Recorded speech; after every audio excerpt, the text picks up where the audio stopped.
to the Caribbean and the U.S. Virgin Islands, south into South America, north to the pole, and worldwide on the Internet. This is Coast to Coast AM. Good morning, everybody. I'm Art Bell. And in the continuing adventure into the unknown, uncharted territories of the human mind, we're going to be departing a little, in a way, this night and interviewing a very, very unusual individual on the big island of Hawaii named Terence McKenna. Who is Terence McKenna? Well, among other things, he's probably the successor to Timothy Leary. Now, that may not be the focus, or it may turn into the focus of the interview. I don't know. And I don't care. He also has a lot of very interesting views on time and what we are approaching. We'll talk about all that with Terence McKenna. Very interesting fellow in a moment. As a matter of fact, he had to come down. Oh, we'll find out about that from a very obscure location. All right, this should be most interesting. First, let us see if we can establish contact. Terence McKenna, are you there? I am, Art. Good evening. How are you? Well, I'm just fine, and I hope you hear me. I hear you okay. Yes, I hear you fine. All right, you're on the big island of Hawaii, is that right? That's right. Now, when I called you the other day, you were way up in an area where your only contact with the outside world was by cellular telephone. Where do you actually live? On a mountain somewhere? I live up on the slopes of the world's largest volcano, which is Mauna Loa, and when you called me the other day, we mutually agreed my cell phone is not ready for prime time, so I came off the mountain. I do have up there a 128K connect to the internet that's wireless, 40 miles through the air. Oh. But my phones are not so good, so I came down off the mountain to talk to you this evening. Well, if it were not for the delay, I would say an internet phone. We could have done the interview by internet phone, but you have that little delay there that makes it hard, so I think we've done the right thing. Anyway, so you're off your mountain perch. By the way, Terence, what's it like living on the side of an active volcano? Well, it's very exciting, actually. I don't know if you've ever been out to the Big Island, but people think of Hawaii as swaying palms and endless beaches. What we have out here are lava fields and 14,000-foot mountains on this island, two of them. One, the world's largest volcano, the world's largest mountain in terms of volume, and the other one just 100 or so feet shorter. So we've got quite a dramatic landscape out here. Is there any possibility that volcano will actually blow? Well, it's been in continuous eruption for the past 13 years, but over on the other side, about 70 miles away on the what's called the Hilo, or the west side.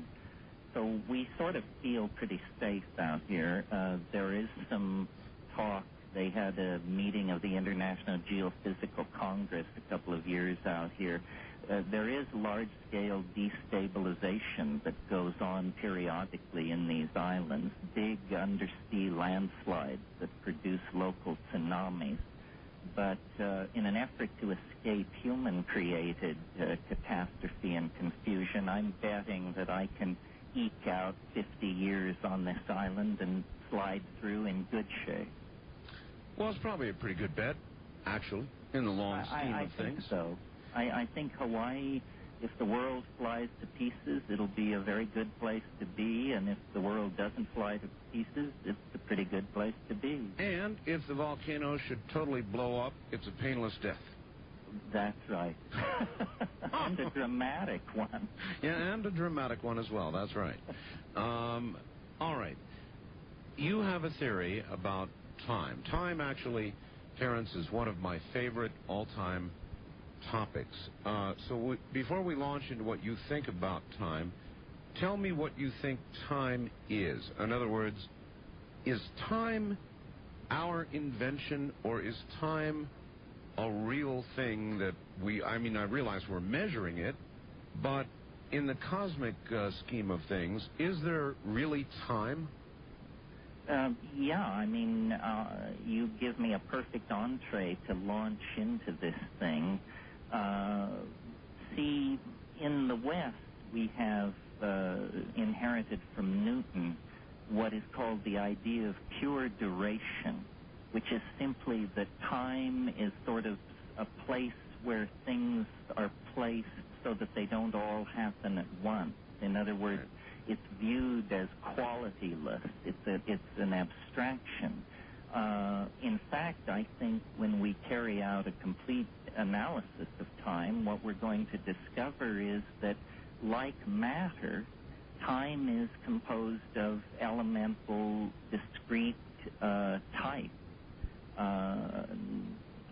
All matter, organic and inorganic, is composed of 104, 108 elements. There's arguments. Time, on the other hand, is thought to be this featureless, qualityless medium.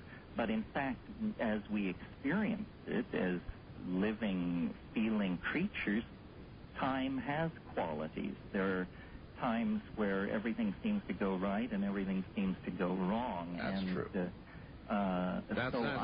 Terence, that's absolutely true. I've wondered about that all my life.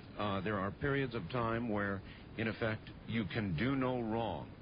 That's right. And other periods of time where you can do no right no matter what you do. Well, so in looking at this, I created a vocabulary. Actually, I borrowed it from Alfred North Whitehead. But I think I'm on to something which science has missed. And it's this. It's that the universe, or a human life, or an empire, or an ecosystem, any large-scale or small-scale process can be looked upon as a kind of a dynamic struggle between two qualities, which I call habit and novelty. And I think they're pretty self-explanatory. I'm sorry, habit and what? Novelty. Novelty. Okay. Novelty. And habit is simply repetition of established pattern, conservation, folding back what has already been achieved into a system.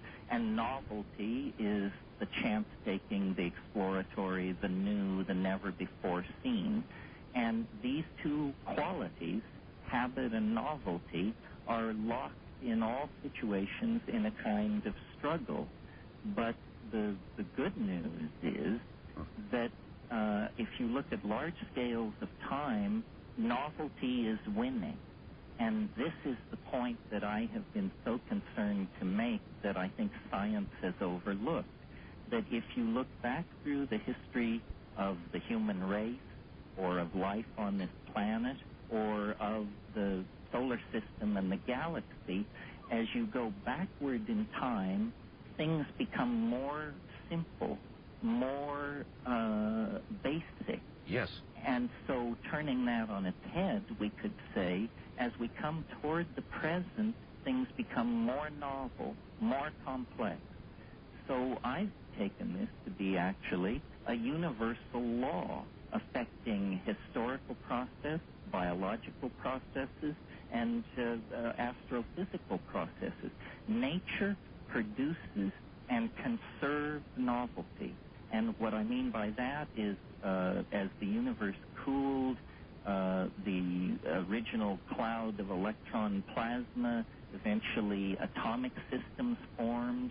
As it further cooled, molecular systems, then long-chain polymers, then non-nucleated primitive DNA-containing life, later complex life, multicellular life. And this is a principle that reaches right up to our dear selves. And notice, Art, it's working across all scales of being. This is something that is as true of human societies as it is of termite populations or populations of atoms in a chemical system. Nature conserves, prefers, novelty. And the interesting thing about an idea like this is it stands the existentialism of modern philosophy on its head. You know, what modern atheistic existentialism says is we're a cosmic accident and damn lucky to be here, and any meaning you get out of the situation, you're simply conferring. I say no. By looking deeply into the structure of nature, we can discover that novelty is what nature produces and conserves, and if that represents a universal value system, then the human world as we find it today with our technologies and our complex societies represents the greatest novelty so far achieved. And so suddenly you have a basis for an ethic. That which advances novelty is good. That which retards it is to be looked at very carefully. Well, all right, let me stop you right there. One of the first things that you said when we got on the air this morning was that you had a 128 baud connection from your mountaintop secret location. Right. Okay. As we are discussing your theory, which is fascinating, of novelty, I'm taken to ask you about a quote, actually, of several pages, written by Michael Crichton, and I know you know who he is, with reference to the Internet. It is Michael Crichton's contention that the Internet, which one might consider to be novelty exemplified, incarnate, yeah, indeed, is going to result not in more novelty, but in fact in a slowing of the process of evolution, or novelty as you see it, because there will be a commonality. There will not be innovation. There will not be entrepreneurship. There will be 10 main ideas in America and Hong Kong and Moscow and London and so forth. How would you address that? Well, I'm astonished. I hardly know what he's talking about. Let me give you my take on it. Okay, let me rephrase it. He's saying the Internet will stifle diversity, and that diversity is critical to advancement. Well, what I see happening, and I spend hours and hours a day on the Internet, is I believe it's the greatest force empowering marginal and minority points of view to come along in centuries. In other words, before the Internet, the great establishment ideas already had the machinery of media to communicate their position. True. What has happened is that the common man has gotten into the game with technology that I really don't think was ever intended to fall into. Oh, you bet it wasn't. Yes. So I don't know what Crichton is talking about. I believe what the Internet is doing is dissolving boundaries between people's idea systems, classes, and factions, and we're getting a much richer evolutionary interplay among ideas and this sort of thing. So I see it as a very fertile place with a lot of mutation going on in hardware, in how people view it, ideologies, this sort of thing. I just don't know where he's coming from with Well, I might expand on it this way. He suggests, for example, that if you were to take an otherwise deserted or barren desert island, and you were to put a species upon it, that species, because there are so few of them, would by necessity be very innovative, would change very quickly in trying to adapt and live and stay alive. On the other hand, if you put many, many creatures on that island, that process would be far slower.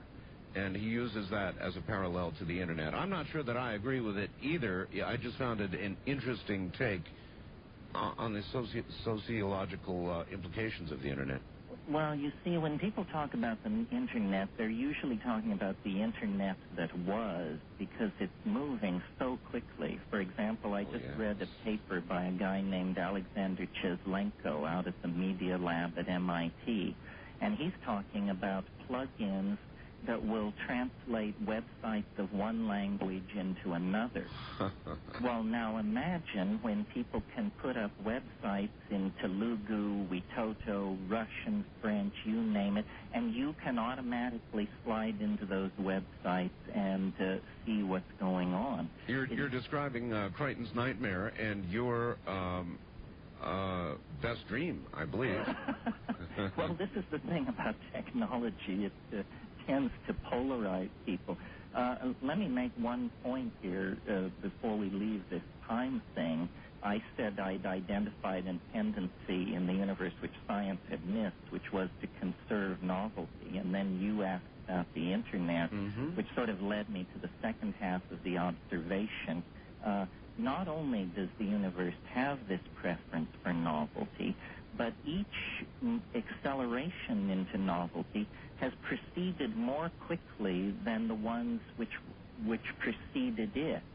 So, for instance, the slow cooling out of the universe led to the slightly more rapid appearance of organic chemistry, which led to the quite rapid evolution of higher plants and animals, which led to the hysterical pace of human history. And I see no reason to suppose that process of acceleration will ever slow down.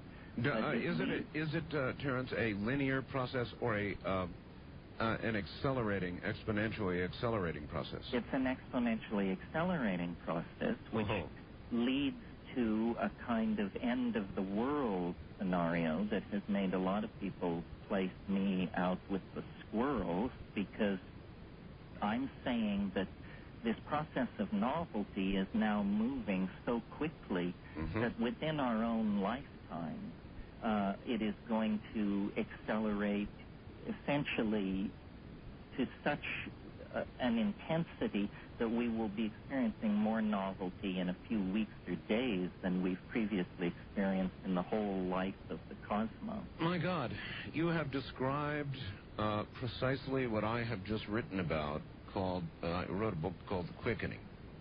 And someone showed me your book, and I said, this is in Atlanta. I saw it, and I said, yes, this guy is on to this.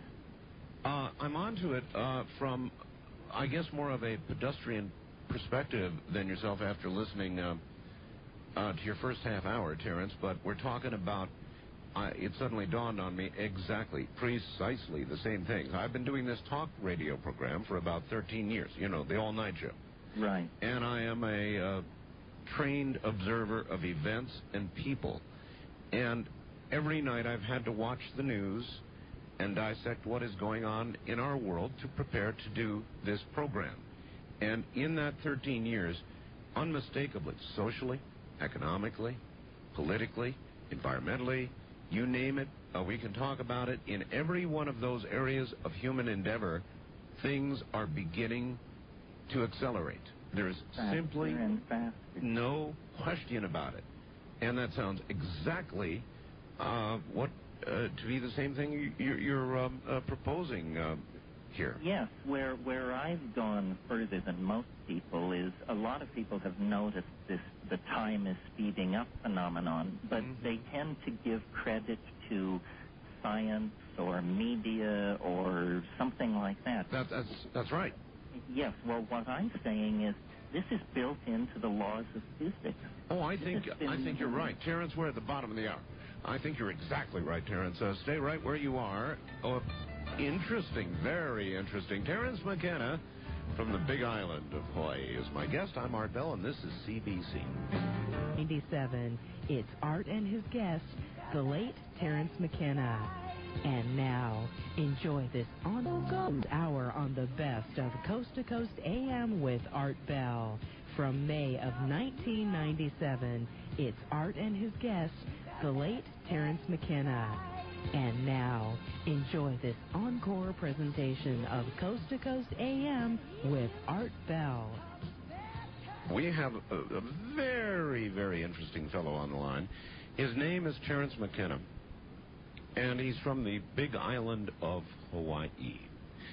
And he has just described to me in language that you had to listen very carefully to, exactly what I wrote about.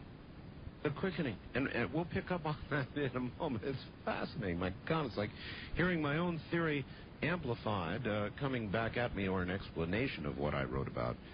Wow. Anyway, in a moment, back to Terence. Some cases. And back now to Hawaii and Terence McKenna. Terence, I thought we lost you for a moment, but I think we have you back. Are you there? Oh, yes. Okay. There will be silences during the break, so do not interpret that as we have disconnected Terence. Only if you get a dial tone are we in trouble.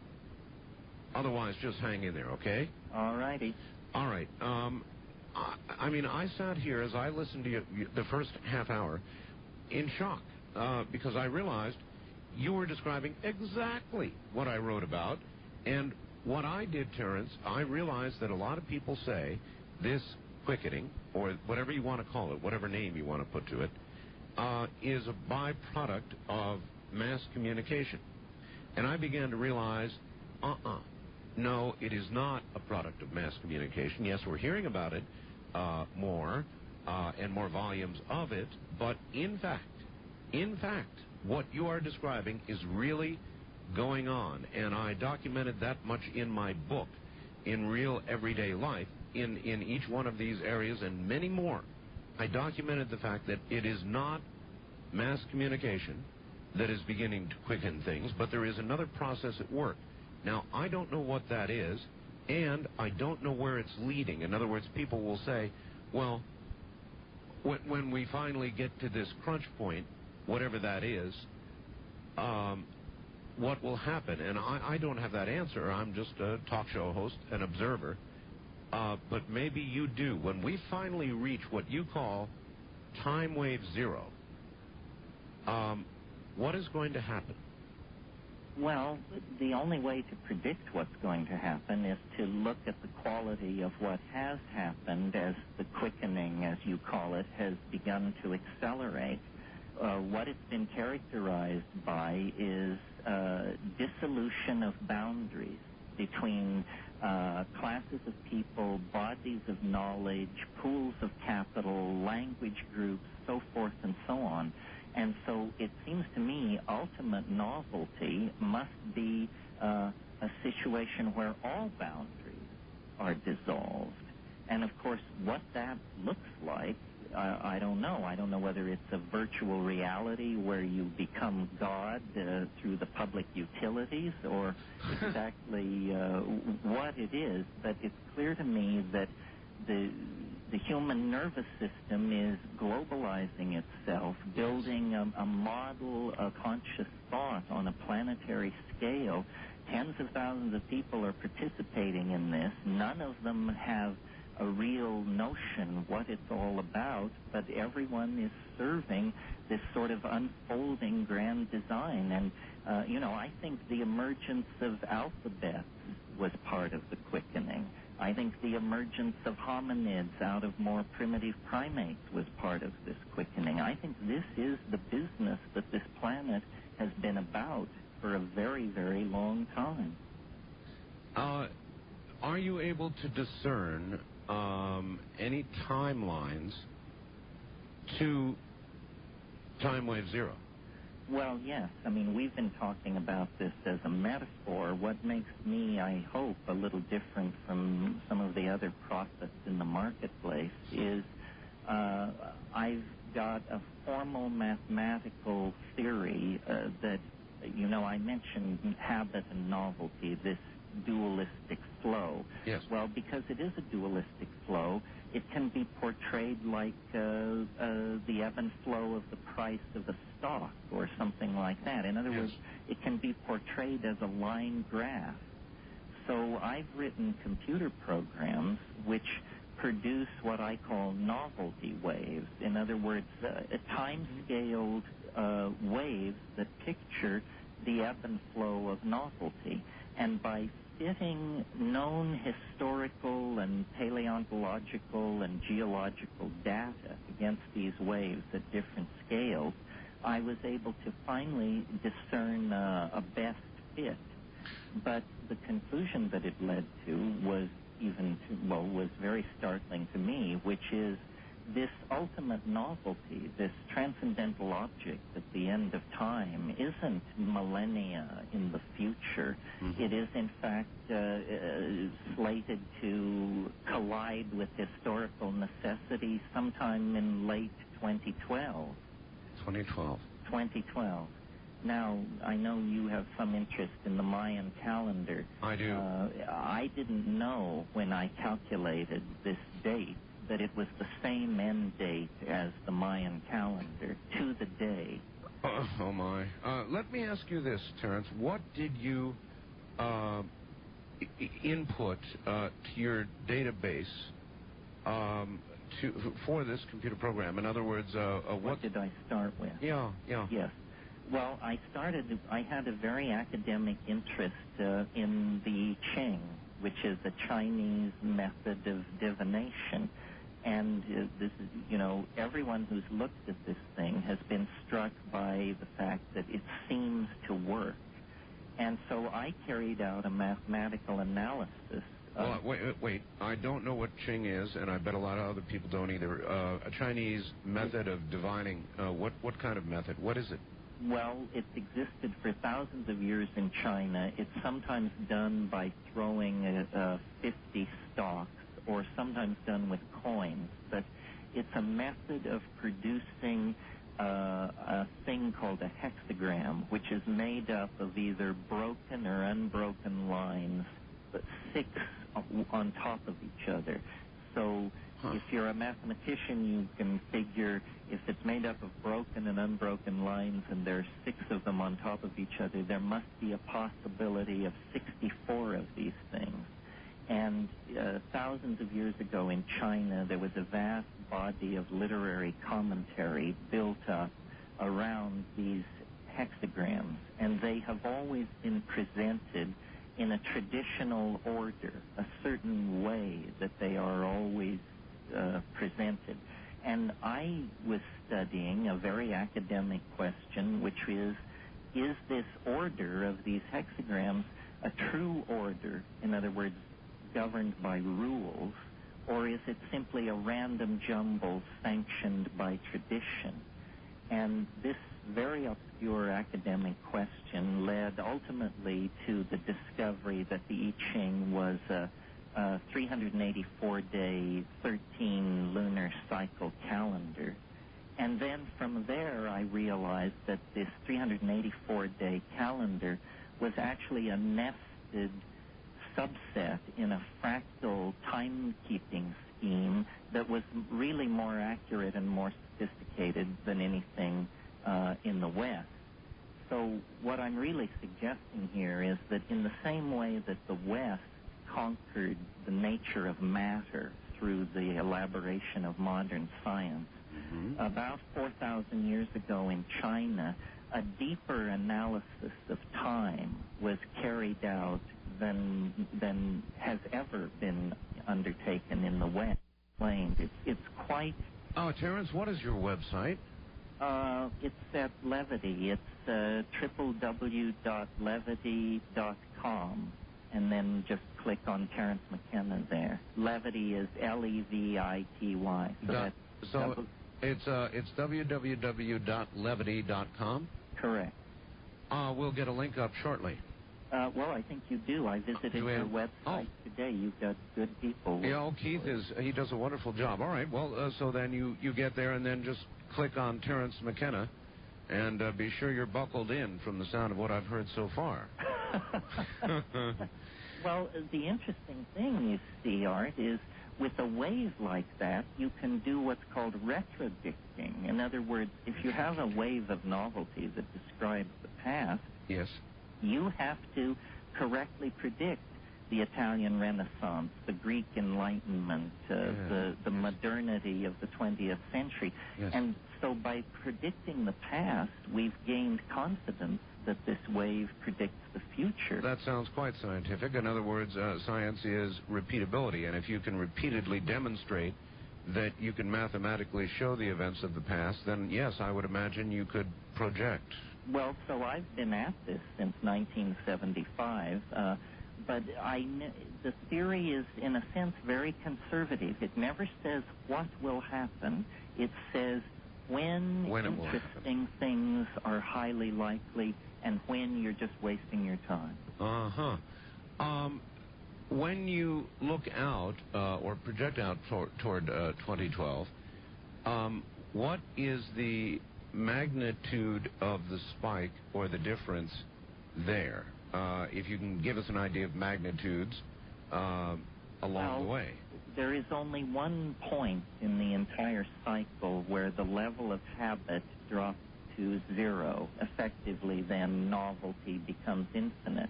And that point occurs on this solstice date in 2012.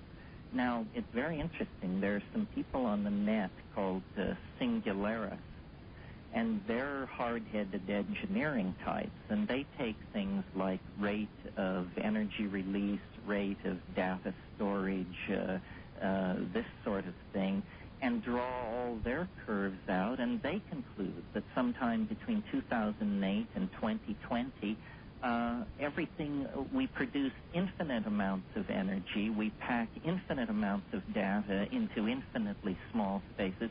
In other words, this same sort of thing where, because of the acceleration built into the unfolding of this novelty process, we're going to cross more territory between here and 2012 than we've crossed between the Big Bang and getting to here. God, that's an incredible thought. It kind of explains what's happening, you know, that it isn't the old-style religion, that it isn't the sterile, steady state of science either. It's that the universe is actually involved in some kind of process of self-metamorphosis, and human beings indicate that we have crossed some boundary into a new era, a new epoch of ever greater acceleration into this process of self-revelation. I mean, this is what religions are raving about. This is what every prophet on the street corner is trying to articulate. And no question. I think it's real. I think we're getting a lot of static because people can only deal with it through images that they know. You know, Marshall McLuhan once said we drive into the future using only our rearview mirror. And that's sort of what it is. But I call this thing the transcendental object at the end of time.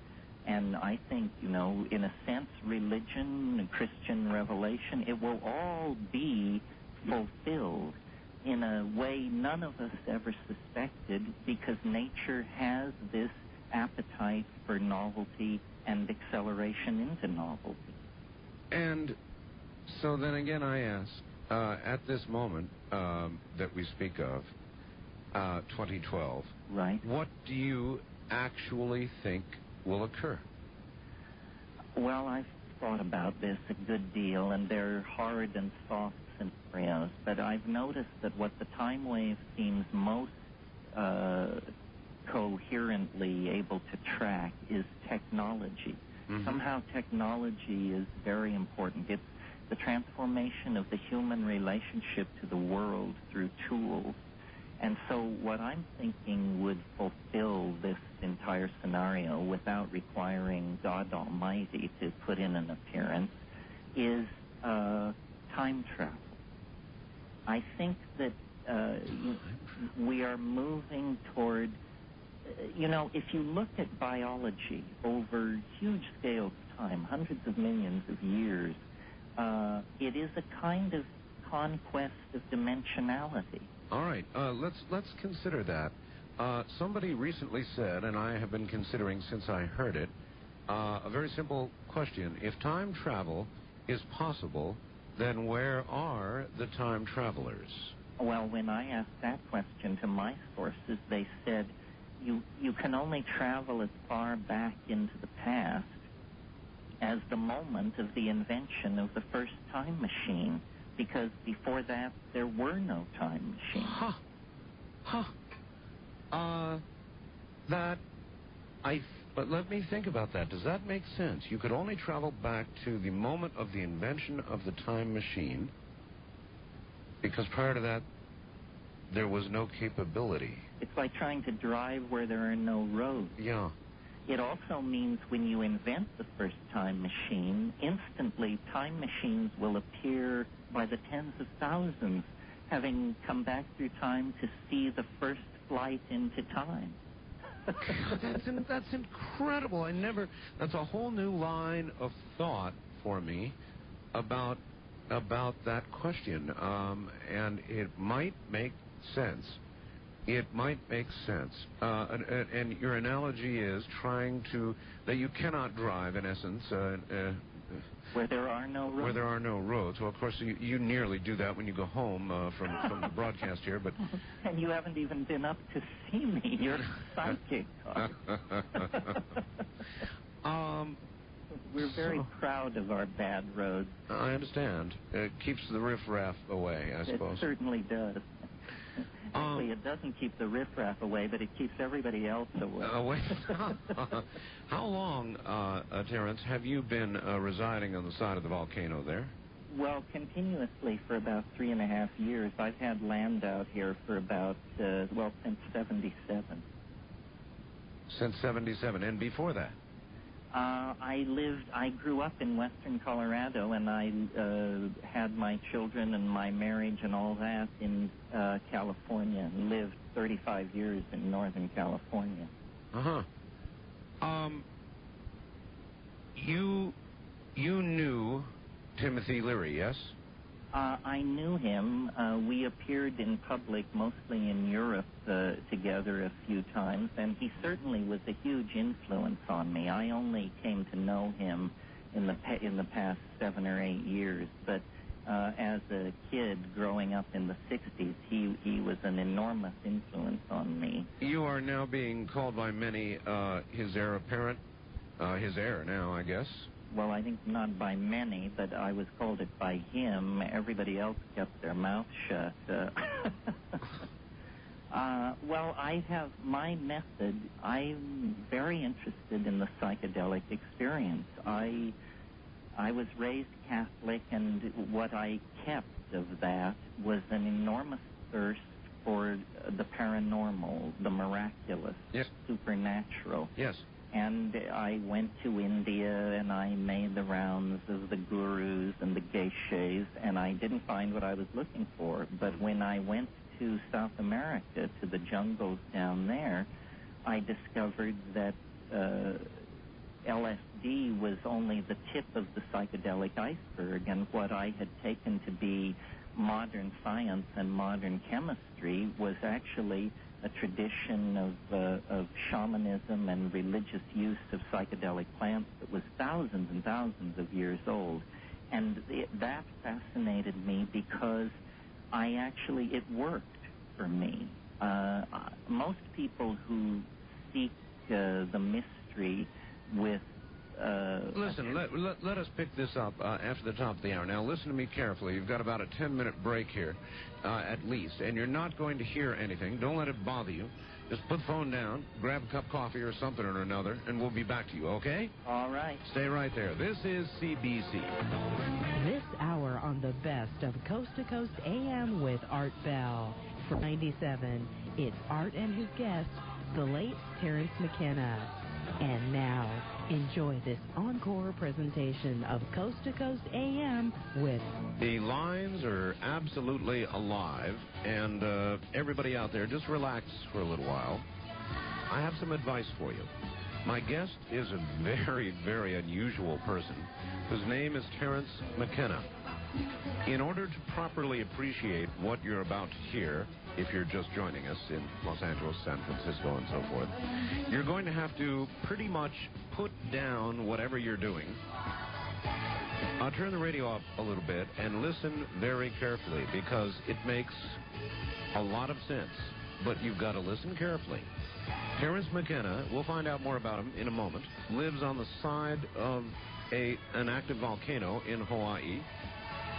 An interesting place to choose to live by itself, and an interesting man indeed. So more of Terence McKenna coming up.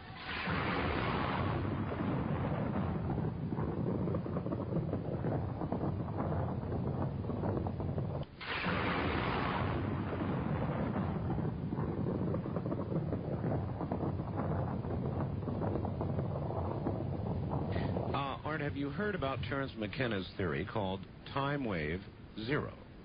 He suggests that as we get closer to time wave zero, we are experiencing tachyon radiation from it.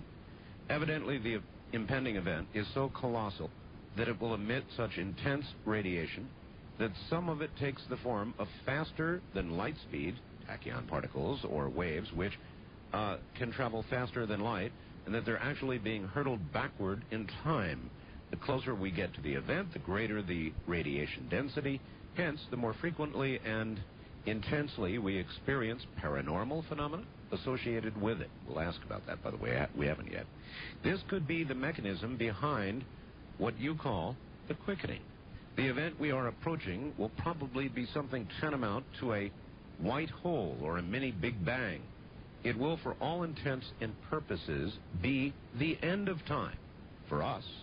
Terence believes it will occur consistent with the Mayan calendar in the year 2012. Now, by the way, he has derived this independently of the Mayan calendar. He simply has discovered that it coincides with it. He goes on, it is not unreasonable to assume that ETs possessing UFOs, if they exist, will be flocking here to research, or rather pre-search, the phenomenon.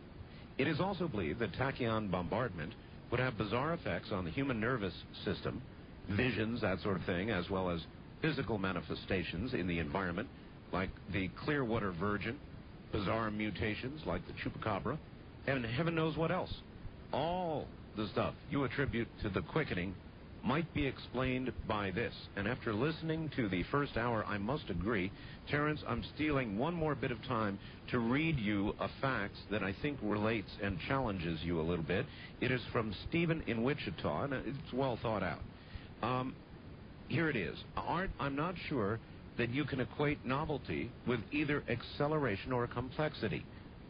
Nature has always been novel, and surprisingly so, considering earlier periods in Earth's history, given that over 90% of all species that have ever lived are now extinct, and the exotic body designs, it would seem novelty is a given.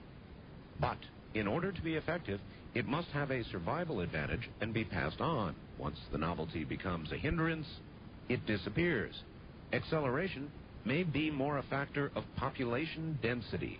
Virtually all of the social problems we face today have been duplicated years ago in rat population density studies. Our novel inventions of this century have simply allowed us to artificially compress distance and time by modes of travel and communications. Profit motives have directed and limited the novelty of our civilization in this century as never before, and we are becoming a hindrance. The higher the population density, the more the acceleration seems to be. Anecdotal but relative. Compare the pace of a small country town to a large city with its population density and resulting problems accelerated by stress and profit motives. That's from Steve in Wichita. What do you think, Terence? Well, I don't disagree with all of that. I think there's certainly been ebb and flow of novelty within the 20th century, parts of it more novel than others. But I think to argue that it isn't among the most novel periods in time is a pretty uphill battle. The question is whether novelty is something which simply adheres to statistical dynamics, or whether it's a real direction, a real arrow that is directing process, and that's what I maintain. I think it's not true to say that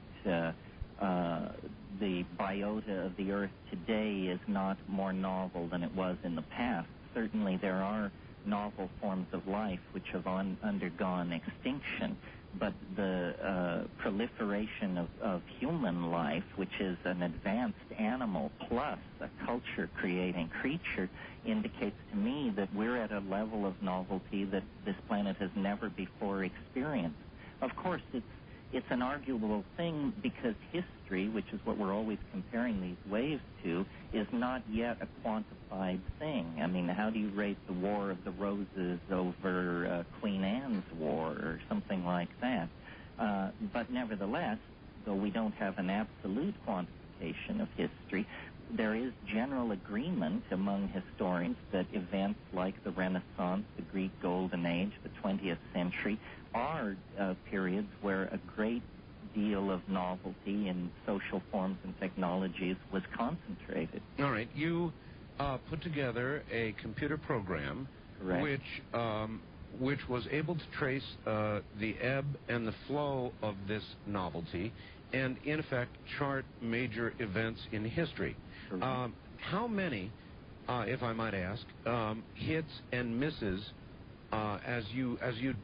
when you got this in final development, and then you look at each point in history, how many hits and misses? Were there any misses in the model, or did you hit each major moment in history on the nose? Well, by my understanding of this theory, there can be no misses. In other words, it's not a statistical theory. We're not okay if we're right 2/3 of the time. Hear, hear. So we have to be right all the time. So you're telling me you are? I submit to you and to the world for your examination and critiquing the fact that, yes, the time wave with its end point in December 21st, 2012, described with as great an accuracy as I am able to discern the actual vicissitudes of novelty and habit in history and natural history. That's the claim. That's right. Terence, have you submitted this? I mean, this is serious science that you're discussing. Have you submitted this because of its repeatability? That's science. Now, have you submitted this to peer review? Well, among mathematicians, yes, and there's a lively debate raging on the Internet about that. Let me say something, though, here about science and why the acceptance of the time wave can't really occur under the tent of ordinary science. You have mentioned repeatability. Repeatability is the idea at the very basis of the scientific method, at the very basis of experiment. That's right. It's what's called restoration of initial conditions. But now notice that what the time wave theory is saying is that every moment in time is a unique moment. Is unique and will not specifically repeat. But what you're suggesting is that you can plot the highs of novelty throughout history. Yes, you can, but you cannot assume that you're doing it probabilistically. In other words, essentially, when you really understand philosophically what the time wave is saying, it's an enormous attack on probability theory. You know, the way science works now is if you want to know how much energy is flowing through a wire, you take 1,000 measurements, you add them together, and you divide by 1,000, and then you have the current flowing through the wire. But notice that assumes that it doesn't matter what time you make the measurement. And so much of science is like this, to the point where I am redefining science and saying science is the study of those phenomena so coarse-grained that the time in which they occurred does not affect them. And that leaves out, then, history, love affairs, corporate takeovers, empire building. Everything interesting in the human world is too fragile, too finely embedded in the context of its time to be open to that kind of scientific modeling. Mm-hmm. So, in other words, they're really relatively small, insignificant events that don't enter into the larger measurements you're making of this ebb and flow. Well, for instance, on a given day when the chart says novelty will be high, certainly somewhere in the world someone is having a very unnovel day. It's a statistical thing, a bell curve, no reference to you, Art, sure. But a bell curve where when the wave is predicting high novelty, most people, most systems will experience that novelty, but of course some will not. It's the idea that probability is ebbing and flowing. You know, when you study statistics, the first thing they teach you is when you flip a coin, the odds are 50-50, heads or tails. If that were true, the coin would land on its edge every single time. That's the rarest of all results in a coin toss. Indeed. So what's really happening is that what are called secondary and tertiary factors are causing the coin to be heads or tails. I say no. There are zones in time where heads are favored and zones in time where tails are favored. The idea that time can be described as a perfectly smooth surface and then dealt with statistically is just a first pass with Greek idealism, and careful examination of nature shows it to be inadequate in the same way that perfect circles were inadequate for describing planetary motion. You are therefore saying that conventional science does not have and cannot have, with its present course of investigation, and a proper understanding of time. That's right, because it assumes that it is to be analyzed with statistics, and that flattens out and denies the difference among various times and types of time. God, Terence, how long have you been working on this? Oh, since 1971. 71? Yes.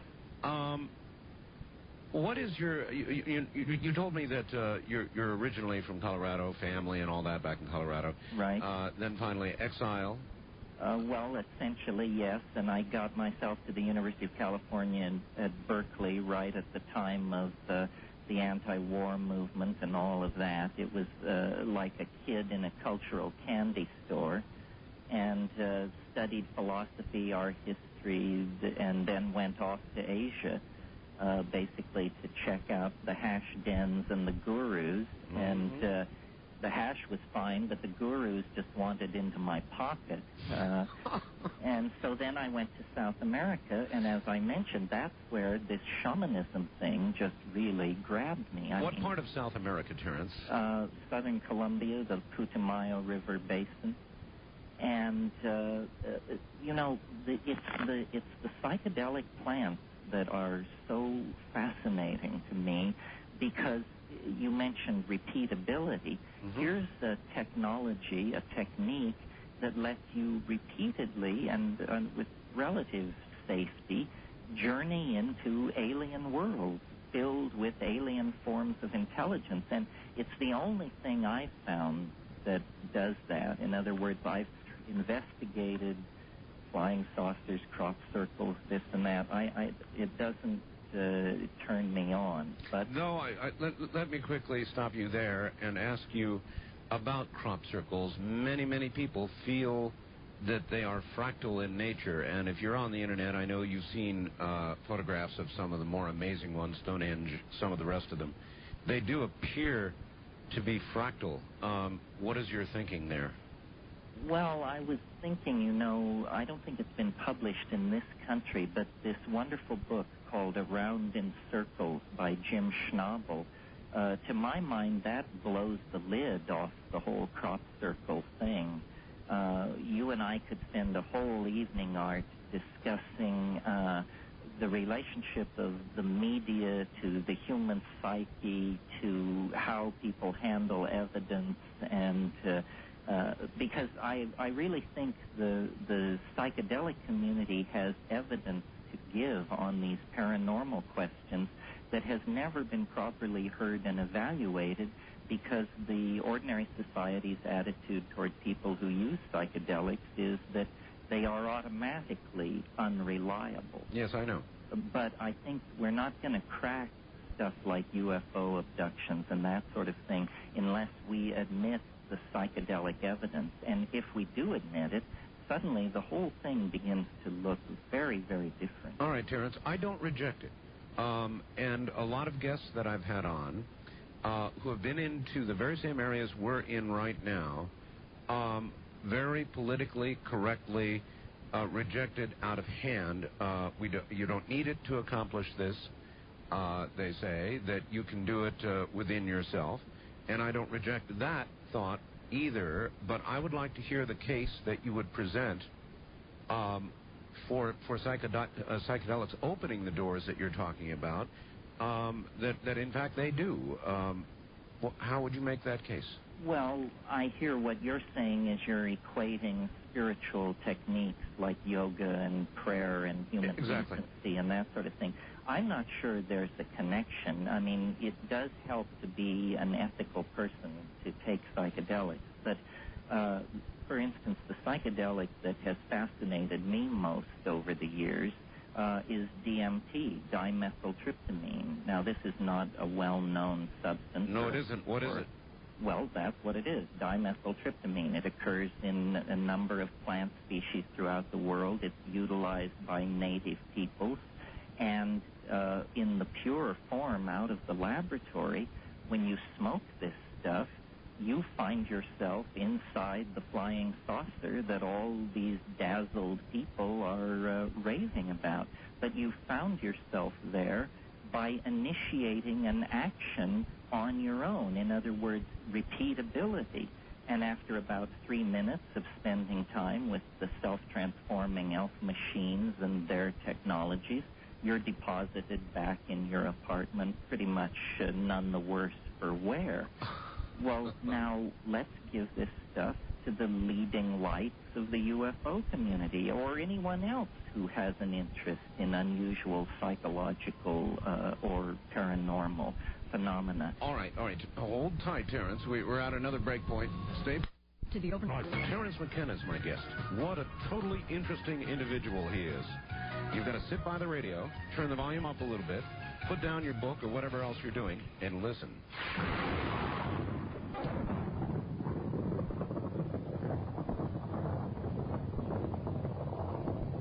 Back now to the big island of Hawaii and a very unusual individual named Terence McKenna. Terence, I've got a question for you. Have you ever watched Star Trek? Oh, yes. Oh, yes, good. You're familiar, then, with the Prime Directive. Thou shalt not interfere is, I believe, the Prime Directive. Yeah, that's right. Yeah. Now, what you are saying is so serious and is such a large revelation that is it not possible that you are, in a sense, doing what you're doing right now, violating the Prime Directive? Well, you know, it's only been about 100 years since the news began to arrive in the lap of Western civilization that there were these psychoactive plants scattered around the world. The first one was the peyote cactus, and in 1888, mescaline was extracted from that.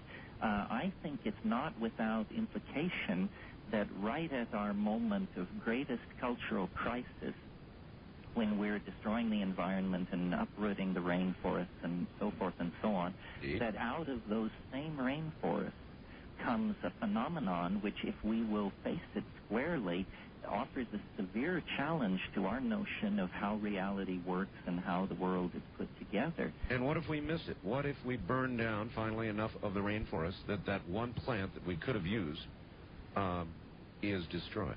Well, this may have already happened in the sense that there are many known cases of people collecting promising plants from only one known source and then returning a few months or years later to find the whole thing gone, paved over. That's right. All right, tackle this one, Art. Very interesting. Terence describes a workable scenario. But my question with it is this.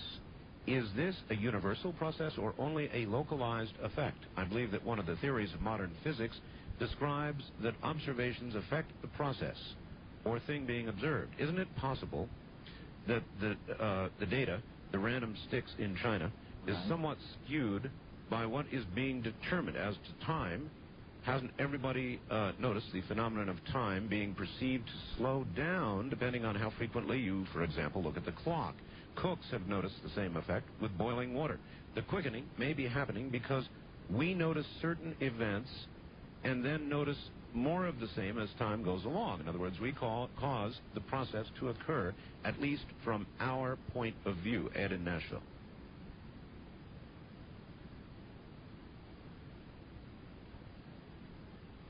Is this a moment of deep thinking? Yes, well, I am thinking. I think it's a kind of self-fulfilling prophecy. I think we are contributing to it as we uncover it within ourselves. Yes.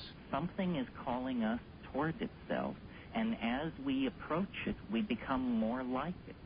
Something is sculpting out of the primate body over a couple of million years an entirely different kind of creature. And as we go to meet this thing, which I call the transcendental mystery at the end of time, we are taking on more and more of its characteristics, its godlike power, its ability to span space and time. Yes. And when we finally do reach it, I imagine there will be a kind of effortless moment of merging and recognition. Signposts along the way, life on Mars, maybe Europa, cloning. The rise of the internet, virtual reality, nanotechnology, possibly alien artifacts, all that and more. One image I carry of this thing, Art, is, you know those mirrored balls they hang in dance clubs that send scintillations racing around the walls? Well, the scintillations are distortions of the thing. And so as we approach this transcendental object at the end of time, there will be more and more breakdown of ordinary reality and more distorted scenarios of what it is. That clearly is a process underway now. Yes, and everyone is, through their own fears, religious training, hopes, they're trying to project, what is it? What is it? And there's a lot of fear, a lot of uncertainty. I am not afraid of it. I would really like, one of the great things about the psychedelic aliens is they don't vibrate with this strange vibe that the fetal trading grays of popular media vibrate with. It's a much more upbeat and affirmative kind of alien contact that occurs through the plant. This one plant, or this one drug that you described, dimethyltryptamine. DMT. I don't know what that is. Well, what makes it so attractive in a discussion like this, Art, is it's one of the most powerful of all of the psychedelics, but it only lasts 5 minutes. 5 minutes? 5 minutes. So someone who has spent a lifetime dissing psychedelics or denying the existence of the paranormal, for that matter, should at least be willing to invest 5 minutes. We've never lost anybody. You pick yourself up and go on about your business. 5 minutes? 5 minutes. The effects, could you describe them to much of my audience that I know can recall the effects of LSD or various mushrooms? It's very different. Very different, huh? Well, LSD is a kind of psychological self-examination and strange thought processes and insights. What happens with DMT is there is the unmistakable feeling of having gone to a place. In other words, it comes on in about 15 seconds. And suddenly you're in a place. And this place is full of what I call self-dribbling, jeweled basketballs that are intelligent in some sense. They're like badly trained Rottweilers. They come bounding forward, and what they're doing in there is they're conducting some kind of a language lesson because they speak, they have a language which you can see is the only way I can explain it. What is the source of DMT? Is it a manufactured drug? It can be, but its source is really in nature, in plants like Psychotria viridis, Desmanthus illinoisensis. There's a whole bunch of this Latin salad. Most of these are South American plants, but every ecosystem on Earth has DMT sources in it. In fact, the human brain naturally produces DMT. Why? We don't know, but I'd say there's a strong clue. Here's a drug which causes people to see little creatures, and this same substance occurs naturally in the human brain. Now, I'm not saying that's the answer to the UFO phenomenon, but how many people have looked at this and pursued it? Well, then let me ask this. There are many who claim to have been abducted, Terence, and if DMT is a natural occurring substance in the brain, your theory could probably be verified by measuring those who have claimed to be abducted. Would such a measurement scientifically be possible? Well, the problem is, you recall I said it only lasts 5 minutes. So unusual amounts of it in the body are very quickly brought down to baseline. It's one of the most transient drugs in the body ever observed. So, and an interesting thing about it, Art, is when they measure its presence, they look at human cerebrospinal fluid, and they've discovered that it reaches its greatest concentration there between 3 and 4 in the morning. Well, that's when people are doing the intense REM dreaming.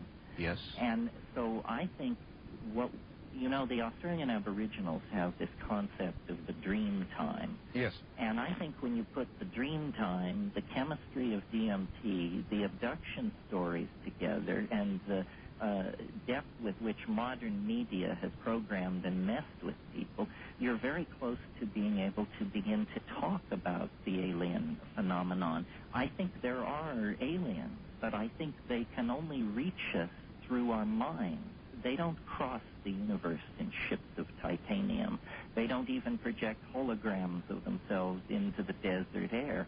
They come through the human mind. And if you look at the human mind, in all cultures and in all times and places, except Western Europe, in a few intellectuals in the past few hundred years, the human mind has always been haunted by sprites, gnomes, mixies, elves. Yes. So I don't see the UFO, the modern wave, as anything more than the latest wave of this mysterious relationship we have with disembodied minds through the imagination. Well, then people say, well, so this is the old psychological reduction argument. No, because when I say the human imagination, I don't mean some paltry psychological function. I think the human imagination is the largest part of us and where we're going to spend most of the rest of human history. Hear, hear. All right. How is such a theory greeted by the majority of people who listen to it? I mean, right now I'm getting a lot of faxes, and a lot of people are really hearing what you're saying. Even though you've got to listen very carefully, they're hearing what you're saying, Terence, and a lot of them are agreeing with you. But there's going to be a big body of very violent disagreement, too, isn't there? Well, yes. There are some very large eggs at stake in this game. I mentioned science and the need to revive probability theory. There's a lot of vested interest in certain versions of what the UFO phenomenon is. But you see, what I bring to all of this, and speaking for the psychedelic community, what we bring to all of this is not simply another rap or another tall tale, but a method. Oh, no, I hear that. So then would you suggest that sightings of UFOs, abduction encounters, are, if you could be there measuring a burst of DMT, you'd certainly find it at that moment? I think you would find it. And I think you would also, another place where you would find it is at human death. I think this is very important. And at human death? At human death. I think as we die, we have, if we haven't had it, a DMT trip. I also think probably every night in these deep dream states, we penetrate into realms from which we can remember almost nothing. Well, then, that would be another moment at which you should be able to measure a spike in DMT level in the brain. Are you talking about death? No. Yes. I'm talking about both instances you cited, REM sleep, deep REM sleep, and the moment of death. Well, it's been confirmed in deep REM. Doing this kind of research on dying people, you have a lot of ethical questions. I understand. But you're saying it has been confirmed? Do you know where? In deep sleep? No. In what institution there has been confirmation of this? Well, at the University of Mississippi a few years ago, a team led by a guy named Christian. All those papers are in the literature, and in fact, anyone interested in this should just search DMT on the internet, and they may have never heard of it, but they will be astonished. Well, I've never heard of it, but your chain of logic is making sense to me now. Let us talk for a second about paranormal events. As we approach time wave zero, it is your contention, I think, that paranormal events, ghosts, poltergeists, paranormal events of all manner and shape will begin to increase, which would suggest I think that DMT spikes will be increasing. Yes? It's a way of putting it. And certainly DMT is becoming more known in society.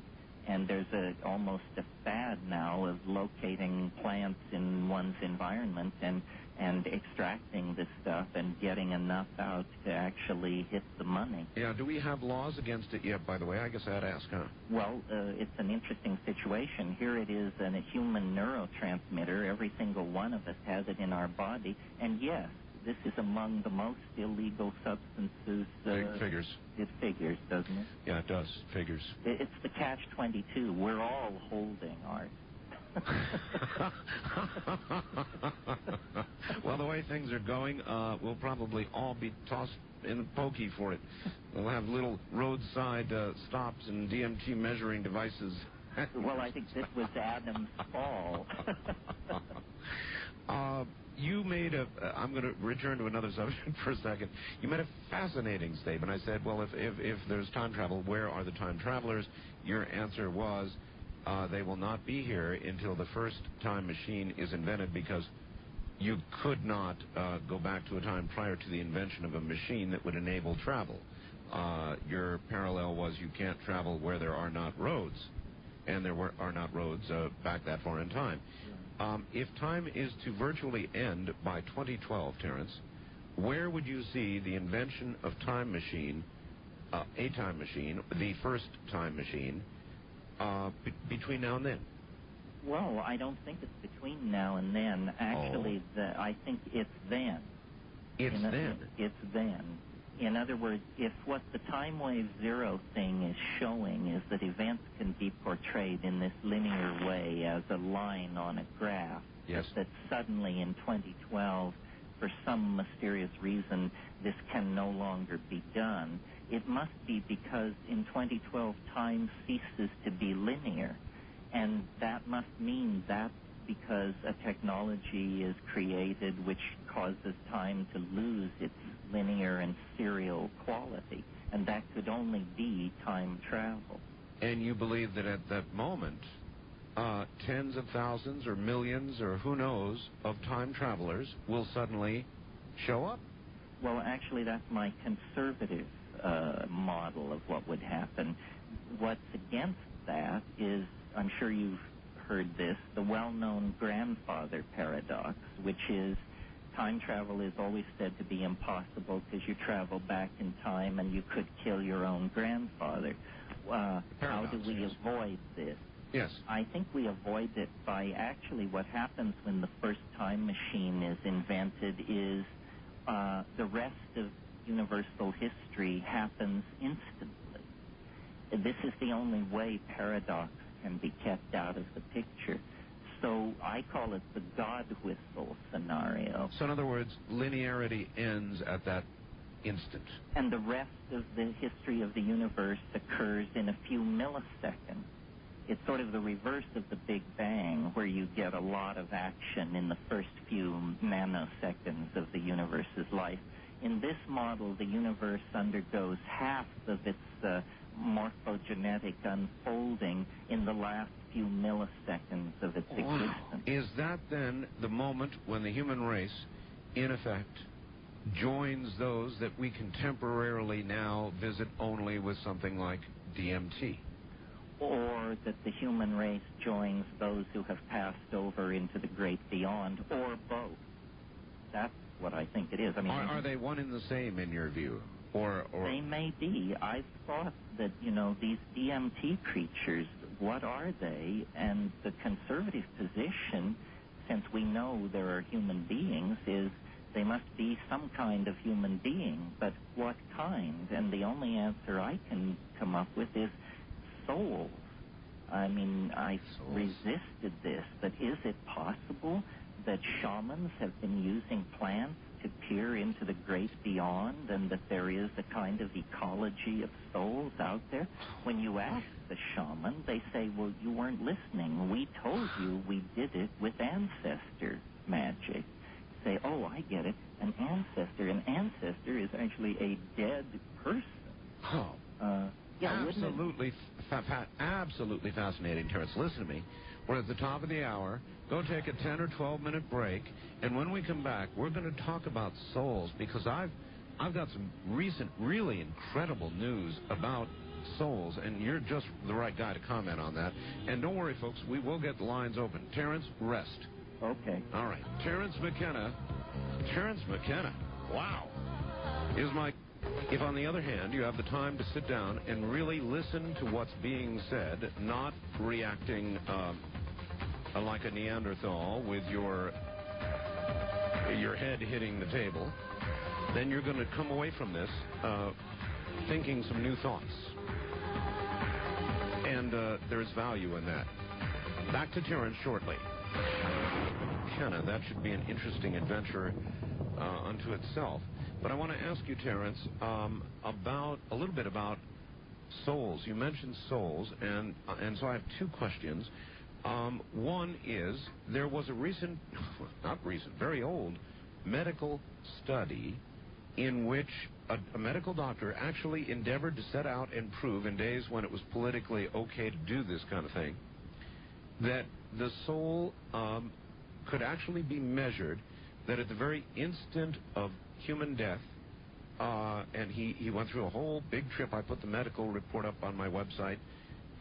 The human body loses about 3/4 of an ounce, and not due to gases or anything else you might imagine in your mind, no physical cause, all of that accounted for. And he printed and published this medical study suggesting the human body actually instantly, at the instant of death, loses 3/4 of an ounce of weight. Do you have any reaction to that? Well, looking at it through the eyes of novelty theory, I think nature is very reluctant to give up a complex ordered form once it's been achieved.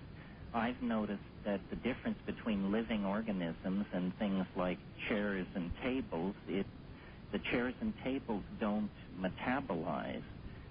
In a sense, the soul is something which is manifest in time. It's almost as though organisms have a hyperdimension. They're objects with time folded inside of them. Yes. And at death, what seems to happen is this complex morphogenetic field, if you will, simply withdraws back into whatever higher dimension it came from in the first place. It's not that